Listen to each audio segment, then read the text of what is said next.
감사합니다. 자, 우리 오늘 요한일서 말씀 우리 5장 6절부터 12절까지의 말씀 우리 함께 찾아 읽도록 하겠습니다. 요한일서 5장 6절부터 12절까지의 말씀입니다. 자, 우리 6절부터 함께 읽도록 하죠. 같이 읽습니다. 시작. 이는 물과 피로 임하신 이시니 곧 예수 그리스도시라. 물로만 아니요 물과 피로 임하셨고 증언하는 이는 성령이시니 성령은 진리니라. 증언하는 이가 셋이니 성령과 물과 피라. 또한 이 셋은 합하여 하나이니라. 만일 우리가 사람들의 증언을 받을진대 하나님의 증거는 더욱 크도다. 하나님의 증거는 이것이니 그의 아들에 대하여 증언하신 것이니라. 하나님의 아들을 믿는 자는 자기 안에 증거가 있고 하나님을 믿지 아니하는 자는 하나님을 거짓말하는 자로 만드나니 이는 하나님께서 그 아들에 대하여 증언하신 증거를 믿지 아니하였음이라. 또 증거는 이것이니 하나님이 우리에게 영생을 주신 것과 이 생명이 그의 아들 안에 있는 그것이니라. 아들이 있는 자에게는 생명이 있고 하나님의 아들이 없는 자에게는 생명이 없느니라. 아멘. 자, 우리 제가 이제 요한일서를 여러분과 함께 나눌 때 미처 좀 다 다루지 못한 내용들이 있어서 그 내용을 좀 더 다루어 보아야 합니다. 우리가 이제 이 요한일서의 마지막 부분을 좀 다루고 있거든요. 이 마지막 부분 여러분 유인물 1.4번을 보시면 사도 요한이 우리에게 확신에 거하도록 우리를 안내해 주고 있는데 어떤 확신인가 하면 너희들이 하나님과의 관계가 회복되었다. 그리고 그 회복된 관계 안에 머물면서 하나님과 깊은 사귐을 누려 살아가라. 이것을 다시 한번 요한일서 마지막 5장의 마지막 부분을 통해서 우리에게 제시하고 있습니다. 1.4.1번에 너희는 그리스도에 대한 올바른 믿음을 가지고 있다. 너희가 하나님께 속하여 하나님과 함께하고 있는 증거가 무엇이냐? 너희들에게 믿음이 있지 않느냐? 여러분 사랑하는 성도 여러분, 오늘 이 자리 여러분은 예수 그리스도를 향한 그분이 육체로 오신 하나님의 아들이신 것을 믿고 계십니까? 그 믿음이 잠시 후에 또 살펴보겠습니다만 그냥 막 생긴 게 아니에요. 하나님께서 우리 안에 증언하셔서 우리 가운데 우리의 영혼을 설득시켰고 납득시켰고 이해시켰기 때문에 가능한 고백입니다. 그 믿음이 있다는 것이 여러분이 하나님과 여전히 사귐 가운데 있다는 것을 증언하고 증거해 보여준다는 것이에요. 자, 그래서 1.4.1번 올바른 믿음을 가지고 있는 것이 여러분이 하나님과 올바른 관계에 있다는 것을 보여주는 증거가 돼요. 막 신비 체험 이런 거 말고요. 이제 그런 이야기는 그런 단계 좀 넘어서야겠고 하나님께서 이런 일들을 우리 이 믿음이 우리에게 있다는 것이 우리가 하나님과 올바른 관계에 놓여 있다는 것을 뜻하는 것이고 또 여전히 부족하지만 여전히 관계 속에서 상처가 있지만 그래서 다가서기 두렵고 주저함이 있지만 그럼에도 불구하고 우리 안에 영혼들을 향한 성도들을 향한 낯선 이들을 향한 형제와 자매들을 향한 사랑의 마음을 가지고 그들에게 유익을 끼치기 위하여 어떻게든 다가서려고 하는 우리의 모습이 있지 않습니까? 너희가 서로 사랑하고 있지 않느냐? 너희가 견디어주고 있지 않느냐? 인내하고 있지 않느냐? 오래 참고 있지 않느냐? 그 사랑이 너희가 하나님과의 사귐 안에 있다는 것이니 증거가 되는 것이니 그걸 확신해도 좋다 하는 거예요. 자, 그리고 1.4.3번에는 우리가 이런 믿음과 사랑 가운데 거할 때 주관적으로 하나님께 속하 있다는 것을 확신하게 되고 그 확신은 우리에게 하나님에 향한 담대함을 가지게 해준다. 여러분 이게 담대함이 있거나 없을 수도 있어요. 그러나 하나님과의 관계는 변함이 없지만은 이왕이면 우리가 확신 가운데 담대함으로 하나님 앞에 나아가는 것이 낫지 않겠습니까? 담대함이 있고 그리고 지난 시간에 우리에게 이 믿음, 이 사랑 공격을 받게 될 것인데 그러나 이 믿음 빼앗기지 않을 것이다. 그리고 형제와 자매들을 향한 사랑을 우리가 포기하지 않게 될 것이다. 세상은 그것을 그만하라고 말하겠지만은 우리는 절대로 그만둘 수 없다. 이 믿음이, 이 사랑이 세상을 이기는 믿음과 사랑일 것이다. 이렇게 얘기를 했고요. 그다음에 우리가 오늘 좀 이후에 이게 이제 이 모든 것이 하나님께서 우리에게 증언한 것임을 우리 이 진리를 이 이해를 가지고 견고히 하나님 앞에 서 있어도 되느냐? 됩니다. 왜냐? 하나님이 증언하셨기 때문이다. 그 내용을 좀 다루게 될 거예요. 우리가 새로운 5장 6절부터 12절까지를 가기 전에 우리 지난 시간에 했던 내용들을 잠깐만 좀 복습하는 시간이 필요합니다. 말씀드렸던 것처럼 이제 우리가 이 믿음을 가지고 있다. 이 믿음을 가지고 있다는 것은 이 믿음을 가지고 있기 때문에 우리가 거듭나게 되는 그 거듭남의 조건이 아니에요. 예, 거듭남의 우리 이런 믿음이 있으니까 이 믿음 때문에 하나님 우리를 살려주시고 다시 살게 하신다. 그게 아니고 우리가 거듭났기 때문에 복음을 듣게 되고 그리고 복음에 대해 반응하여 믿음으로 붙들 수 있게 되었다. 자, 그러므로 믿음은 거듭남의 조건이 아니라 거듭남의 결과가 되는 거예요. 하나님의 은혜, 선행적인 은혜가 먼저 있었습니다. 우리를 살려주셨기 때문에, 우리를 거듭나게 해주셨기 때문에 복음이 들리게 된 거예요. 왜 똑같은 복음에 대해서 어떤 사람은 하나님 앞에 적극적으로 반응하는 반면 어떤 사람들에게는 반응이 나타나지 않습니까?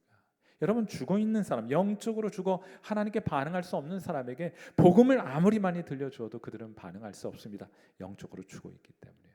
그러므로 우리가 하나님께 반응하기 위해서는 반드시 선행적으로 거듭남이 우선되어야 하는 것이고, 이 성령의 거듭남의 역사를 통해 우리 영이 살게 되었습니다.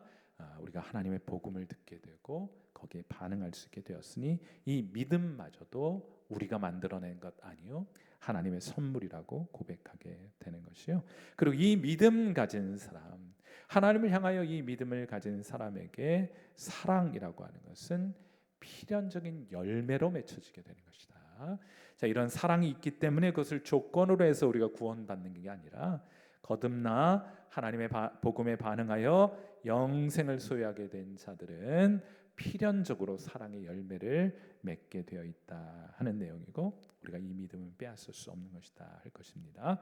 자, 우리 4.1번 우리 지난 시간에 함께 다루었던 내용들 조금만 더 되짚어 보도록 할게요. 저와 여러분이 살아가는 이 세상은 성경은 중립지대라고 말하지 않습니다. 신앙생활하는 거 쉬운 거 아니에요. 왜냐하면 그냥 방치되어 있지 않거든요. 여러분 치열한 영적, 우리 인식하지 못할 수는 있지만은 우리의 믿음과 우리의 사랑의 실천은 매우 큰 영적인 전쟁터 안에서 이루어지는 것입니다. 자, 우리 요한일서 5장 4절 말씀 보시면 이런 말씀이 있어요. 무릇 하나님께로부터 난 자마다, 거듭난 사람들이에요. 거듭난 자마다 세상을 이기느니라. 세상을 이기는 승리는 이것이니 우리의 믿음이라. 여기 지금 사용하고 있는 세상을 이긴다, 이기는 승리, 이거 다 고대사의 전쟁을 염두에 둔 표현들 아닙니까? 살고 죽는 문제에 달려 있는 거예요. 여기 여러분, 우리 시대는 그래도 좀 뭐 폭탄 떨어지고 또 총을 쏘고 그래가지고 실감이 나지 않지 모르지만은 우리 고대 사회 영화나 이런 것들 도 보면 이게 굉장히 선열이 낭자한, 전쟁에서 패하면 그냥 목이 댕강하고 달아나게 잘리게 되는 아주 그 치열한 전쟁터인 것을 여러분, 저와 여러분 영화나 이런 뭐 글들이나 매체를 통해서 접하게 되잖아요. 여기 지금 사용된 거는 살고 죽는 문제인 거예요. 자, 그러니까 무슨 말인가 하면 여러분은 그냥 영적인 중립지대에서 그냥 신앙생활을 편하게 하고 있는 것이 아니에요. 이 세상은 어떻게 하면 여러분의 믿음을 빼앗아 갈 수 있을까? 온갖 수단과 방법을 동원해서 때로는 아주 공포와 두려움을 가져다주는, 염려와 걱정거리를 가져다주는 방식으로 여러분의 주님을 향한 믿음을 포기하게 하려 하거나, 아니면 모든 것을 잘 되게 하고 평탄케 하고 많이 가지고 많이 누리게 해서 하나님에 대해 망각하며 살아가게 하려는 등 모든 방법을 동원해서 여러분의 그 믿음만 빼앗을 수 있다면 사탄은 뭐든지 다 줄 거예요. 예수님을 그래서 마태복음 4장에 보면 예수님의 광야에서 시험하는 장면 있지 않습니까? 다 줄게, 나한테 절 한 번만 해봐, 이런 거 아닙니까? 그러니까 여러분의 믿음은 절대로 중립지대에 있지 않다. 여러분, 오늘 믿음을 지킨 그 믿음은 영적인 승리의 결과로 붙들고 있는 믿음이다, 이렇게 이해하시는 거예요. 그건 비단 우리만 영적인 전쟁터 안에 내몰려 있는 것이 아니고 우리의 사랑하는 형제와 자매들 마찬가지로 영적인 전쟁터 한복판에 있을 뿐만 아니라 이제 갓 신앙생활을 하게 되신 분들도 이 영적인 전쟁터 한복판에서 치열한 영적 전쟁을 수행하면서 그들의 믿음을, 형제와 자매들을 향한 사랑을 지켜가고 있는 것이다. 물론 가장 치열한 공격은 하나님께로부터 난 자들을 향해 집중되어 있습니다. 사탄의 종이 되어서 하나님께 반응하지 않는 사람들은 그냥 내버려둬도 돼요. 그냥 내버려 둬도 세상의 길을 쫓아 살아가니까 걱정하지 않습니다. 다만 이제 그들이 복음을 접한다든지 예수 믿는 사람들을 접하게 될 때 매우 주의를 사탄이 기울이긴 하겠지만은 그들은 어차피 그냥 놔두어도 세상의 길을 따를 것이기 때문이에요. 그러므로 사탄의 가장 치열한 공격은 어디에로 집중되어 있겠습니까? 하나님께로부터 난 자들을 향해 집중되어 있는 거예요. 그리고 하나님을 향한 그들의 믿음과 믿음 4.1.3번에 믿음이라고 적어보세요. 믿음. 그리고 여러분 형제와 자매들을 향한 사랑, 이게 공격의 대상입니다. 우리 지난 한 주간 살아오시면서 아이고 내가 저 인간한테 어떻게 해줬는데 저게 나한테 저런 말을 할 수 있어. 내가 저게 어떻게 공을 들였는데 제가 나한테 이런 짓을 할 수 있어. 여러분이 그런 마음을 가지고 형제와 자매들을 사랑하고 섬기고 그들의 유익을 위해 행하고자 하는 마음을 철수시켰다면 여러분 그 영적인 전투에서 패배한, 물론 전쟁에서 패배하는 것과 전투에서 패배하는 건 좀 다를 수 있어요. 전투에서는 패배했어도 전쟁에는 얼마든지 승리할 수 있습니다. 그러나 여러분 영적인 전투에서 어쩌면 실패한 것일 줄 몰라요. 자, 그렇게 우리를 향한 공격이 치열하게 벌어지고 있다. 그리고 4.2번에 보시면 성도의 믿음과 사랑의 원천은 누구입니까? 바로 하나님께서 그 믿음을 심어주셨고 하나님께서 그 사랑의 씨앗을 여러분 안에 심어두신 거예요. 다시 한번 이전 구절 요한일서 5장 4절 말씀 보시면 이런 표현이 있습니다. 무릇 다시 한번 이전 자막 좀 올려주시겠어요? 네, 이전 보시면은 저기 무릇 하나님께로부터 난 자마다, 거기에 지금 제가 뭐 이제 헬라어 원어를 좀 써놓았고 거기에 완료 시제라는 걸 써놓았는데 이 완료 시제라는 건 어떤 의미냐면 하나님께로부터 우리가 이전에 태어났어요. 그리고 지금까지도 쭉 하나님께로부터 난 상태로 존재하고 있다, 이런 뜻으로 완료 시제라는 것을 사용하였습니다. 자, 세상을 말씀드렸던 것처럼 우리가 영적인 전쟁을 해가지고 영적으로 오늘 잘 살았어. 한 주간에 기도도 열심히 하고 하나님 말씀도 열심히 읽고 전도도 하고 교회 봉사도 열심히 하고 사랑을 실천하는 일도 했다. 그렇기 때문에 우리가 세상을 이겼기 때문에 우리의 믿음으로 세상을 이겼기 때문에 우리가 하나님의 자녀로 조건 삼아 거듭나게 되는 것이 아니라 우리가 하나님으로부터 난 사람들이기 때문에 하나님께로부터 났고 지금도 하나님으로부터 난 사람으로 오늘을 살아가기 때문에 우리는 반드시 세상을 이기게 될 것입니다. 아멘이십니까? 우리가 이길 거예요. 최종적으로 이기게 될 것입니다. 물론 전투에서는 좀 지기도 하고 전선에서 공격이 너무 치열해서 뒤로 물러날 때도 있지만은 그러나 우리는 하나님으로부터 났으니 우리는 반드시 이 세상을 이기게 될 줄 믿습니다. 우리의 믿음을 이 세상은 감당하지 못할 것입니다. 형제와 자매를 향한 우리의 사랑의 행함은 이 세상이 좌절시킬 수 없을 거예요. 잠시 뒤로 물러나 있을 수 있을지 모르지만은 그러나 우리는 그 믿음과 사랑으로 주님 앞에 살아가도록 지음받은 자들이기 때문에 결과적으로 그리고 최종적으로 우리는 세상을 이기게 될 것입니다. 4.2.2번 그러므로 이 세상은 이 믿음과 형제를 향한 형제 자매들을 사랑하는 사랑을 성도에게서 빼앗을 수 없습니다. 우리는 또 가는 거예요. 상처받은 마음, 그래서 주저앉아 있던 우리의 무릎 다시 일으켜 세우고 상처 싸매 주시는 하나님의 치유의 능력 의지해서 다시 사랑하러 나갑니다. 다시 믿음을 지키며 다시 하나님의 영광을 위해 살아가기로 다짐하고 나아가게 돼요. 그래서 아주 현실적인 고백이 있는데 이 표현 아주 좋아해요. 자, 저를 따라서 한번 해보세요. 이게 참 아쉬운 거는 이게 유튜브에서 이 하는 분들은 지금 딴정을 피우고 계시진 않겠죠? 맞죠? 듣고 계시죠? 그럼 어떻게 한번 따라 해보세요. 적어보세요, 여러분은. 어떻게 해요? 여기 오시진 않았으니까 그 좀 자판 꺼내가지고 그 채팅창에 한번 적어보세요. 여러분은 적지 마시고 따라하시고 우리는 뒤로 돌아갈 길이 없습니다. 그래서 우리는 앞으로만 가는 거예요. 우리는 믿음을 지키는 자리로 나아갈 것이며 우리는 형제와 자매를 사랑하는 자리로 나아가게 될 것입니다. 예전에 뭐 그런 책이 있어요. No Turning Back이라는 책이 있어요. 우리는 뒤로 물러갈 곳이 없습니다. 그래서 앞으로 가게 될 자들이에요. 왜 채팅창 지켜보고 있으니까 빨리 적으세요. 네. 네, 좋습니다. 네. 권사님들 아주 그냥 적어주시고 계세요. 나중에 여러분도 혹시 채팅창 확인해 보세요. 막 적고 계십니다. 적어 보세요. 네, 우리 권사님들 열심히 적어주고 계십니다. 아멘 안 통합니다. 구체적으로 적어주세요. 자, 그렇게 막을 수 없다. 우리 또 가는 겁니다. 쉽다고 말한 적 없어요. 믿음을 지키거나 매우 이 세상 이 현대 급속도로 발전하고 있는 이 시대에 매우 구태의연한 것 같은 그런 구닥다리 같은 사람들이 좋아하지 않는 그 신앙의 고백을 하며 살아가는 삶 쉽다고 말한 것 아닙니다. 형제와 자매를 사랑하는 일이 언제나 유쾌하고 즐거운 일이라고 말한 적 없습니다.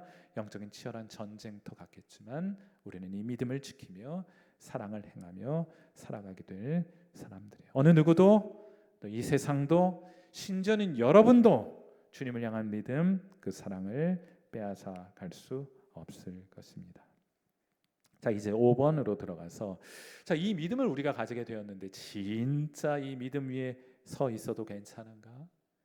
우리가 이 세상 모든 것 다 내려놓고 오직 이 믿음 하나만 붙들고 살아가도 괜찮은 것인가? 괜찮습니다. 왜 그렇습니까?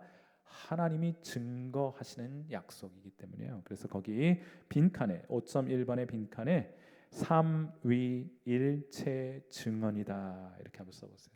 삼위일체. 삼위일체. 자, 성부 하나님, 성자 하나님, 성령 하나님께서 이 사실을, 이 진리를 증언하고 계신 것이니 너희도 이 증언과 이 진리 위에 견고히 서 있어도 괜찮다. 반드시 그렇게 해야 된다 하는 거예요. 자, 첫 번째 5.1.1번에는 성자께서 성부의 뜻을 따라 이 세상에 오셨습니다. 자, 요한 1서 5장 6절 말씀 같이 한번 읽어보겠는데 조금 어려운 표현도 있어요. 제가 해설을 좀 해드리겠습니다. 요한 1서 5장 6절 말씀 같이 읽습니다. 시작. 이는 물과 피로 임하신 것이니 곧 예수 그리스도시라. 물로만 아니요 물과 피로 임하셨고 증언하는 이는 성령이시니 성령은 진리니라.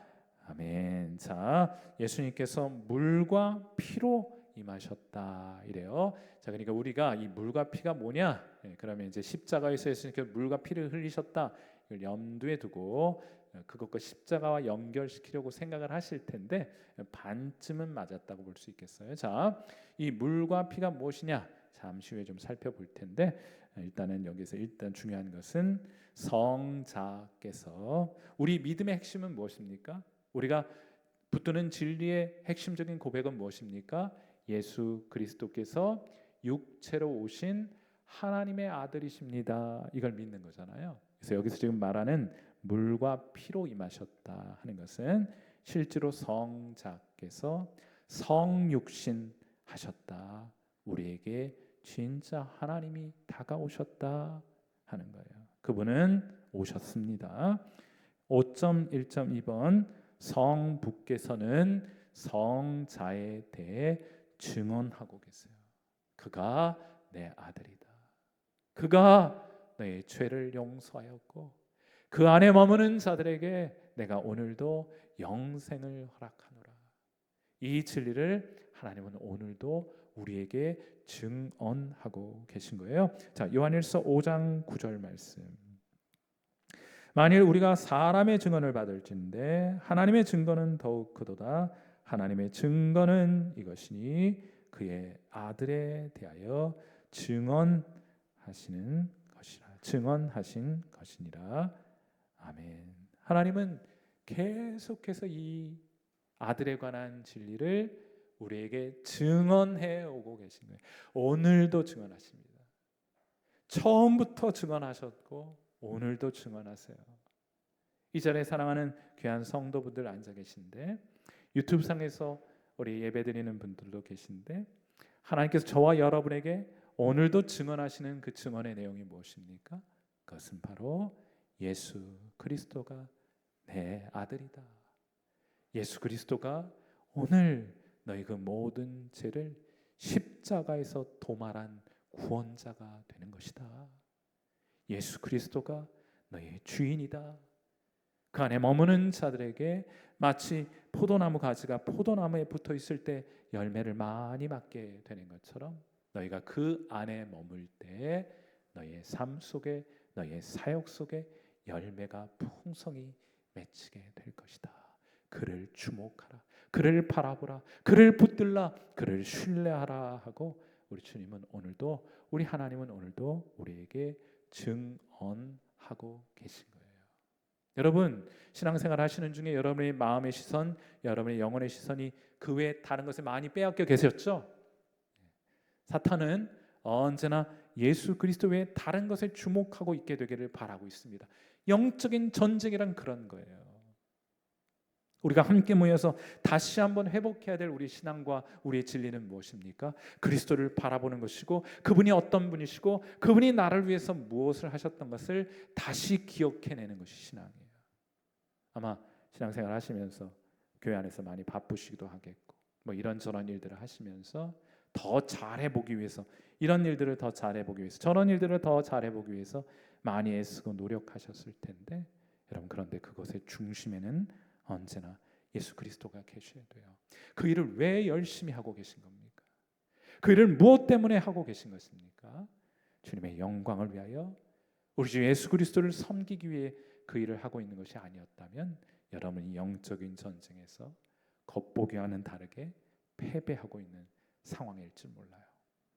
우리 하나님은 오늘도 성자 예수 그리스도에 관하여 저와 여러분에게 증언하고 계십니다. 그리고 이 증언을 우리에게 확신시켜 주시는 분이에요. 아, 그렇구나. 우리가 망각하고 있었구나. 우리가 오늘도 주목해야 될 분은 예수 그리스도이시구나. 내가 꼭 달라붙어 있어야 하는 분은 예수 그리스도이시구나. 이게 설득되게 하시는 분이 계세요. 그것이 바로 성령께서 하시는 일입니다. 5.1.3번 그래서 성령께서 성자에 대해 증언하셔서 다시금 확신케 하시는 일을 합니다. 자, 이제 그 내용들을 5장 6절 말씀 조금만 더 해설을 해드리면, 자, 우리의 믿음의 대상이 되는 것이 물과 피로 임하신 예수 그리스도라 이렇게 되어 있는데, 거기 이제 물과 피로 임하신다 할 때 그 물이 의미하는 바는 뭐냐? 물이 의미하는 바는 뭐냐? 거기 5.2.2번에 물은 침례를 뜻하는 거예요. 침례를 뜻합니다. 만약에 이제 여러 물과 피로 임하셨다 이런 것들이, 이 물이 가리키 피는 알겠는데 예수님의 피라고 하면 십자가의 피 당연히 떠오르긴 하는데, 이 물이 뭐냐? 예수님께서 십자가 위에서 피와 물을 쏟으셨는데 여기서 말하는 그 물은 십자가의 피와 물 같은 거 아닌가? 이렇게 생각해 볼 수도 있죠. 우리가 그렇게 생각해 볼 수 있습니다. 근데 여러 가지 이제 이유들을 좀 제시를 해야죠. 성경에서는 예수님께서 피를 다 쏟으신 이후에 그리고 물을 쏟아내셨다 이렇게 돼 있는데, 오늘 성경에서는 물과 피로 돼 있으니까 이 순서가 좀 안 맞잖아요. 그러니까 이게 어쩌면 그 십자가에서의 물과 피를 의미하는 것이 아닐 수도 있겠다, 이렇게 생각해 볼 수도 있어요. 그럼 예수님이 물과 관련된 성경의 여러 기록들은 무엇이 있겠습니까? 뭐 여러 기록들이 있겠습니다만, 예수님께서 공적인 생애를 처음 시작했을 때 침례를 받으시잖아요. 그때 예수님께서 물로 침례를 받아 공생애를 시작하신 것을 어쩌면 가리키고 있는 것이 아닐지 가리키고 있는 것일지도 모르겠다, 이렇게 추측해 보는 거예요. 왜냐하면 성경에서 이 물과 피 당연히 아는 것으로 제시를 했지만은 부연 설명이 없거든요. 그래서 우리가 성경의 다른 구절들을 통해서 그 근거를 마련하게 될 때 이런 의미이겠구나 생각해 볼 수 있는데, 그마저도 합리적인 추론이에요. 나중에 하나님 만나게 되거나 사도 요한을 만나게 되면 이때 물 무슨 의미로 사용했습니까? 내가 생각한 게 맞습니까? 이거 하고 한번 여쭤보시면 좋을 것 같아요. 그래서 저는 여기 사용된 물이라고 하는 표현은 침례와 함께 시작된 그리스도의 공적인 사역을 상징하는 것이다. 그리고 피는 당연히 십자가 위에서의 구속의 사역을 상징하는 것이라고 말할 수 있겠죠. 5.2.4 그렇게 생각하는 데는 두 가지 이유가 있습니다. 두 가지 이유가 있어요. 이 전체 문맥에서는 성부 하나님께서 육체로 오신 예수 그리스도를 내 아들이다 이렇게 말씀하시고 증언한다는 문맥이잖아요. 자, 그러니까 하나님께서 예수님이 물과 관련해서 이는 내 아들이라 하고 증언한 사건은 예수님께서 침례를 받으신 사건과 관련이 있기 때문이라고 생각해요. 자, 마태복음 3장 16절과 17절 말씀 우리 한번 읽어보도록 할게요. 자, 같이 한번 읽겠습니다. 시작.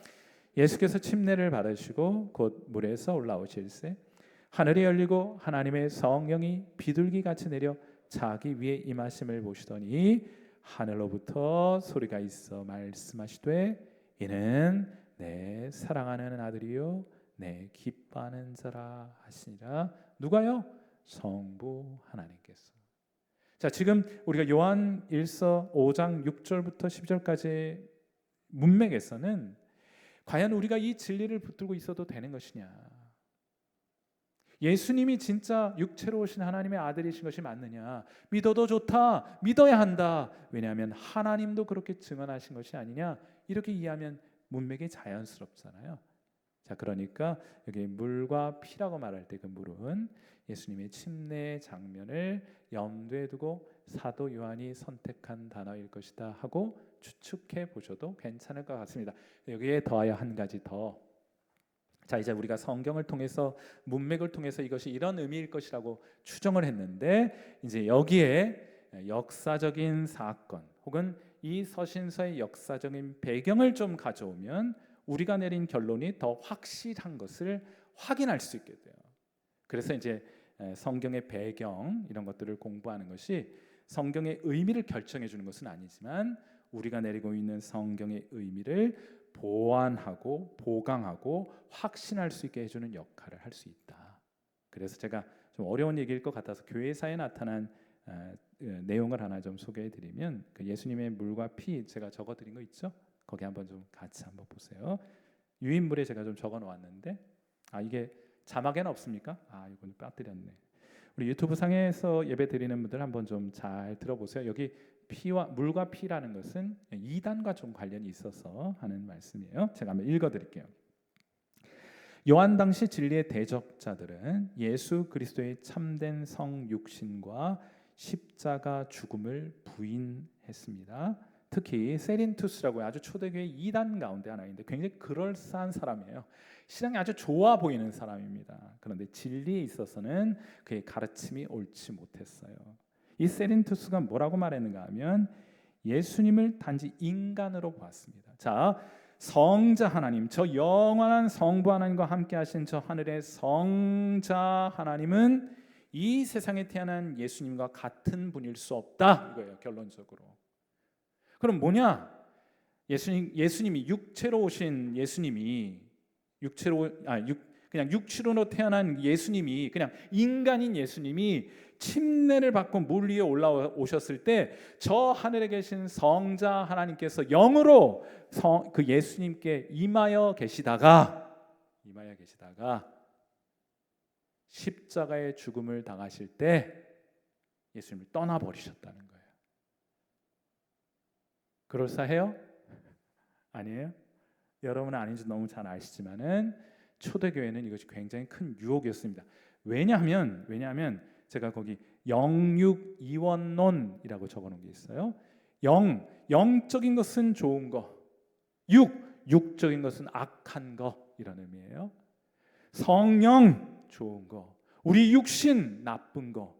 그런데 어떻게 성령, 하나님의 영이 어떻게 육신과 결합될 수, 이 악한 것과 결합될 수 있겠느냐 하는 뜻이에요.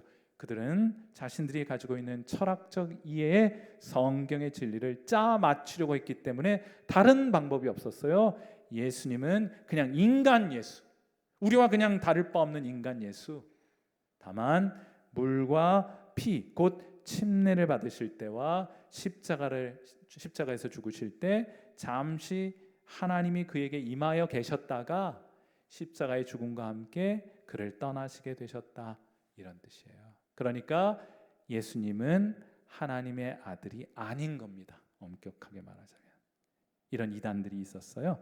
아마 이것이 요한서신의 배경으로 있다고 한다면 물을 침례로 이해하는 것이 역사적으로 볼 때도 합리적인 결론이 될 것이다, 이렇게 말씀드리는 거예요. 성경을 연구할 때 이런 식으로 접근한다, 이런 말씀드리고자 했던 것인데 몰라도 괜찮습니다. 여러분 그냥 진리만 붙들고 계세요. 자, 5.3번 보시면 성령의 내적 증언 보시죠. 자, 제가 궁금한 것은 우리에게 언제 이런 믿음이 생기게 되었는가? 내가요, 지금 여러분 그렇게 고백하잖아요. 예수님은 육체로 오신 하나님의 아들이십니다, 이렇게 고백하는데 왜 과학적으로 증명을 했기 때문에 이게 우리가 이해하게 된 것입니까? 아니잖아요. 언제부터 이 믿음이 우리 가운데 생겼던가? 이게 참 궁금해요. 여러분도 그런 믿음을 가지고 계시다고 하셨는데 원래는 없었던 거잖아요. 근데 언제 그 믿음이 생겼습니까? 예수님 향한 이 믿음이 언제 생긴 거예요? 예수 그리스도가 육체로 오신 하나님의 아들이신 것을 성육신하셔서 우리를 위해 십자가에 달려 죽으신 분인 것을 언제 믿게 되었어요? 참 궁금해요. 오늘 요한일서에서 우리에게 말해 주는 바는 이 확신은, 이 믿음은 우리가 다른 사람의 설명이나 혹은 역사적인 증언을 통해서나 혹은 고고학적 증거가 있기 때문이거나 혹은 다른 논리적인 설명 때문에 납득되어서 이 믿음을 가지게 된 것이 아니라, 우리가 그렇게 납득되어서 뭘 믿고 그럴 만한 사람들이 아니잖아요. 우리가 얼마나 고집이 센 사람들입니까? 그렇지 않아요? 누가 여러분을 설득한다고 설득되는 사람들입니까? 여러분의 남편 설득돼요? 여러분의 아내 설득됩니까? 여러분의 자녀들 설득됩니까? 여러분의 부모 여러분이 말한다고 설득됩니까? 그런데 우리가 설득되었어요. 우리가 언젠가부터 이 하나님을 향한, 예수님을 향한 이 믿음을 가지게 되었어요. 언제 그런 믿음을 가지게 되었느냐? 오늘 요한일서 말합니다. 우리 안에서 증언하시는 성령의 역사로 인하여 우리가 이 믿음을 가지게 된 것이다. 우리의 영혼이 성령 하나님의 설득 당하게 된 것이다, 이렇게 설명하고 있는 거예요. 그래서 5.3.2번에 성령은 증언하시는 분, 증언하시는 분, 증언하시는 분. 요한일서 5장 6절에 있는 말씀인데, 증언하시는 이는 성령이시니 성령은 진리니라, 이렇게 되어 있어요. 성령은 거긴 현재를 써놨거든요. 지금도 우리 안에서 증언하고 계시기 때문에 우리의 영혼이 그분의 증언에 설득되어 우리는 오늘도 예수님을 향한 이 믿음을 가지고 있는 것이다. 성경이 말하는 여러분의 믿음은 이렇게 해설되는 거예요.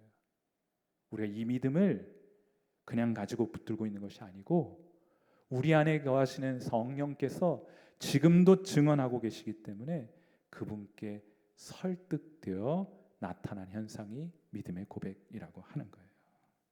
그래서 5.3.3번에 성령은 우리에게 예수 그리스도에 대한 진리를 적용하고 그분이 확신케 하시는 분이에요.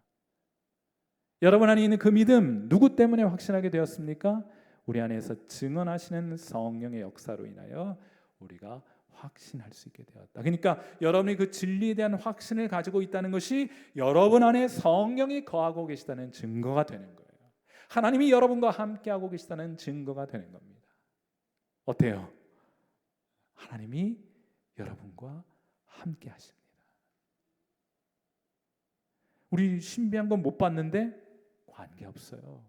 신비한 현상은 성령께서 때로 주시기도 하고 어떤 에게는 주시기도 하고 또 대부분 보편적으로는 그런 현상을 잘 허락하지는 않으세요. 왜냐하면 그런 거 허락해 줬다가는 예수님 아니라 그 신비를 쫓아다닐 것이니까 그렇게 잘 안 하세요. 그럼 여러분이 성령께서 여러분 안에 거하신다는 증거가 무엇입니까? 하나님이 여러분과 함께하고 계시다는 증거는 무엇입니까? 하나님이 그리스도 예수 안에서 저와 여러분을 이미 받으셨다는 증거는 무엇입니까? 여러분 안에 예수님을 향한 그 믿음이 성령께서 여러분 안에서 함께하고 계시다는 증거가 되는 거예요. 야, 그래서 종교개혁자 마틴 루터는 이렇게 말합니다. 여러분 유인물에 있죠. 한번 자막을 한번 보세요. 야, 이런 멋진 말이에요. 성경에 대한 깊은 통찰 끝에 한 문장 건져내가지고 우리한테 선언하는 것인데 그 무게가 여러분 어마어마합니다. 마틴 루터가 뭐라고 말했어요? 성령이 있지 않고는 누구도 복음을 받아들이지 않아요. 여러분은 왜 복음을 받아들였어요? 성령이 여러분과 함께 하시고 계시기 때문입니다. 존 칼빈은 이렇게 말했습니다. 성령은 하나님의 진리를 우리 마음에 확증하는 내적인 증인이 되신다. 이분 때문에 우리가 예수님을 믿게 된 것이다. 이렇게 말하고 있는 거예요. 똑같은 얘기를 멋있게 각각 멋있게 참 멋있기도 해. 제가 이런 글을 읽으면서 나는 신학자 되기를 포기했어요. 난 이런 시적인 표현으로 성경의 진리를 아름답게 묘사하는 재주가 없어요. 그래서 그냥 가르치는 일 하면 되겠다 생각해가지고 학자는 그만두기로 했어요. 여러분의 믿음은 우리 안에서 역사하신 하나님의 결과물이다. 요한일서 5장 10절 말씀 우리 큰 목소리로 같이 한번 읽어봅니다. 같이 읽어요. 시작. 하나님의 아들을 믿는 자는 자기 안에 증거가 있고 하나님을 믿지 아니하는 자는 하나님을 거짓말하는 자로 만드나니 이는 하나님께서 그 아들에 대하여 증언하신 증거를 믿지 아니하였습니다. 아멘. 하나님의 아들을 믿는 자는 여러분은 이 요한 서신서를 읽고 묵상하고 받아보는 수신자들은 혹은 우리들은 우리 안에 증거가 있다. 어떤 증거입니까? 성령께서 증거하시는 증거가 있다. 자, 여러분 우리 오늘 이것만 확인하고 하셔도 돼요. 우리 안에 이 믿음이 있는데 이 믿음은 성령께서 지금 나와 함께 하시고 계시기 때문에 나타난 현상이구나. 하나님 나와 함께하고 계시는구나. 이 진리 가운데 하나님 오늘도 나와 함께하고 계시는구나. 이렇게 믿는 믿음이 그로 인한 기쁨의 회복이 저와 여러분에게 있게 되기를 주님의 이름으로 축원해 드립니다. 자, 6번 우리 믿음의 증거 이렇게 했는데 성령과 물과 피는 모두 예수님이 육체로 오신 하나님의 아들이신 것을 증언하고 있는 거예요. 예수님의 침례나 십자가의 죽으심이나 우리 안에서 역사하시는 성령의 증언 모두가 예수님이 하나님의 아들이심을 증거하고 있는 것입니다. 자, 그래서 요한일서 5장 7절과 8절에는 이런 말씀이 있는 거예요. 증언하는 이가 셋이니, 증언하는 것이 셋이니 이렇게 이해하시는 게, 왜냐하면 거기 이게 좀 증언하시는 분도 있고 물과 피는 사물이니까 이거를 분이라고 표현하기 좀 어중간한데, 여기 증언하는 것이 세 가지가 있으니 성령과 물과 피라. 또한 이 셋은 합하여 하나이니라. 하나를 증언하고 있느니라. 무엇을 증언하고 있는 것입니까? 예수 그리스도가 육체로 오신 하나님의 아들이신 것을 증언하고 계신 거예요. 있는 것입니다. 그리고 6.2번 이 증언은 이미 우리 안에서 열매를 맺었습니다. 자, 요한일서 5장 11절 잘 암송하고 계신 말씀이실 텐데, 자, 이 말씀 한번 같이 한번 읽어봅니다. 시작. 또 증거는 이것이니 하나님이 우리에게 영생을 주신 것과 이 생명이 그의 아들 안에 있는 그것이니라. 아멘. 자, 이 증언은 또 다른 새로운 증거를 말하고자 함이 아니라 이미 말했던 것, 또 증거, 다시 한번 말하노니 이런 뜻이에요. 또라는 것은 새로운 것이 아니고 다시 한번 말하노니, 다시 한번 말의 증거는 이것이니 이런 뜻입니다. 자, 이미 요한의 공동체, 요한의 교회, 요한의 수신자 혹은 여러분에게 이미 나타난 현상에 대해서 말하는 거예요. 여러분 안에 있는 어떤 현상에 대해서 말하고자 하는 것입니다. 하나님이 영생을 이미 주셨어요. 거기 이제 부정과거 이렇게 쓰였는데 이건 단회적인 동작을 의미하는 주셨어요. 끝. 하나님이 우리에게 영생을 주셨습니다. 끝. 주시고 또 주시고 또 주시고 주셨다가 마음에 안 들면 거두셨다가 또 주시고 이렇게 하는 게 아니고 하나님이 영생을 이미 우리에게 주셨다. 딱 한 번만 하면 되는 거예요. 왜냐하면 그 영생은 우리 안에 영원토록 머물 것이기 때문에 단회적인 동작으로 충분한 것입니다. 그래서 단회적인 동작을 의미하는 부정과거라는 것이 쓰였어요. 그런데 이 생명이 어디 안에 있느냐? 지금도 그리고 오늘도 어디 안에 있어요? 그리스도 안에 있는 거예요. 영생은 하나님을 아는 것입니다. 영생의 본질은 시간이 아니라 영생의 본질은 관계예요. 하나님을 아는 것입니다. 하나님을 만나는 것입니다. 하나님과 교제하는 것입니다. 그것이 어디에서만 가능하냐? 오늘도 누구 안에서만? 예수 그리스도 안에서만 가능한 일이에요. 하나님이 우리에게 영생을 주셨어도, 하나님이 회복된 관계를 주셨어도 이 회복된 관계가 누려지는 것은 어디냐? 여러분이 그리스도께로 돌아갈 때에만 경험되는 실제라고 말하는 것입니다. 자, C번 영생이라는 것은 하나님과의 참된 만남과 교제를 뜻하는 거예요. 요한복음 17장 3절 말씀에 영생은 곧 유일하신 참 하나님과 그가 보내신 자 예수 그리스도를 아는 것이다 이렇게 말하잖아요. 아는 것이다. 자, 그러므로 결론적으로 사도 요한이 그가 섬기는 교인들을 향하여 말하고 싶은 바는 이것입니다. 영생의 복을 누리려거든, 하나님을 다시금 새롭게 만나려거든, 하나님과의 풍성한 교제를 다시금 누리려거든 어떻게 합니까? 좀 더 신앙적인 열심을 내야 하는 것입니까? 아니요, 그건 좋은 것이긴 한데 거기에 본질은 있지 않아요. 다시금 누구에게로? 하나님께서 우리를 위해 보내어 주신 육체로 오신 하나님의 아들이신 예수 그리스도께로 돌아오라. 요한 1서 5장 12절 아들이 있는 자에게는 생명이 있고. 왜 우리에게 생명력이 경험되지 않는 것입니까? 주님과의 만남이 왜 이렇게 신선하지 않은 것입니까? 왜 우리의 신앙에는 생명력이 사라졌습니까? 왜 생기가 사라져 버린 것입니까? 왜 우리의 얼굴 표정은 이렇게 어둡기만 한 것입니까? 아들이 없어 그래요. 여러분이 그리스도께로부터 멀리 있기 때문입니다. 그 외에 다른 것을 쫓아가고 있기 때문이에요. 아들이 없는 자에게는 생명이 없습니다. 어떻게 하면 이 생명을 회복할 수 있겠습니까? 다시금 주님께로 돌아오면 돼요. 그래서 결론적으로 복음의 진리로 돌아오십시오. 첫 번째 빈칸 진리, 두 번째 빈칸 회개하십시오. 그리고 말씀 안에 머물러 성경을 읽고 묵상하며 순종하십시오. 주님을 그 가운데 추구하십시오. 윤리, 마지막 빈칸은 사랑. 주님의 말씀을 따라 언제든 그 말씀이 지향하는 바 형제와 자매를 사랑하는 자리로 나아가십시오. 그것이 오늘 여러분이 주님께로 돌아오라 하는 말에 신앙적이고 실천적인 의미가 될 것입니다. 사랑하는 성도 여러분, 오늘 다시 한번 이 자리에 잘 오셨습니다. 우리가 주목하고 의지해야 할 분은 오직 예수 그리스도 한 분이신 것을 기억하고 그분께로 돌아가 그분 안에 있는 하늘의 생명, 저 영생의 복락을 다시금 회복하심으로 여러분의 신앙과 여러분의 얼굴에 활기가 넘치게 되는, 생기가 넘치게 되는 생동감 있는 신앙생활을 회복하시는 귀한 은혜 있게 되기를 이 밤 주님의 이름으로 축원해 드립니다. 우리 함께 기도하도록